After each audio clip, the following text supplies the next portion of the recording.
Hi, my name is Sarah Brundage. I'm the Senior Policy Director with Enterprise Community Partners, here to chat a bit about our low-income housing tax credit or housing credit advocacy priorities. Enterprise and our action partners are advocating for several critical regulatory and legislative proposals related to the housing credit in response to the COVID-19 pandemic.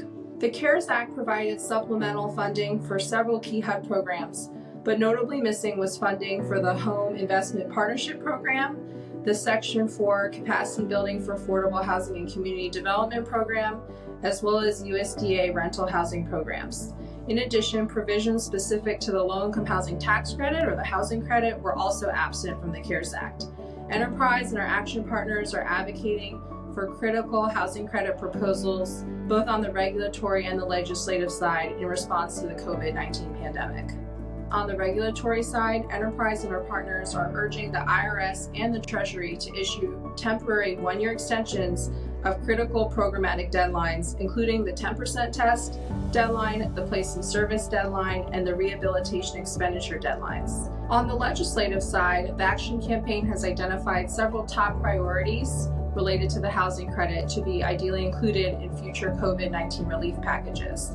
Our top ask for emergency assistance is to establish a minimum 4% housing credit rate. With federal borrowing rates essentially zeroed out in response to the COVID-19 crisis, the 4% housing credit rate is at an all-time low of 3.12% and is expected to go even lower, threatening the viability of critically needed affordable housing properties. Enacting a minimum 4% housing credit rate also has the broad bipartisan support of more than half of the House and is a key provision of the Affordable Housing Credit Improvement Act. Also, for immediate relief, we're proposing allowing developments to access 4% housing credit rates by lowering the 50% test.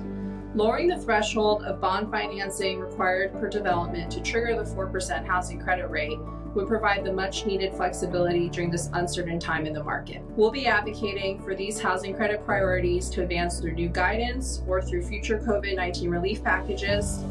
And to get involved, visit the Action Campaign's website for action alerts and additional advocacy resources at www.rentalhousingaction.org.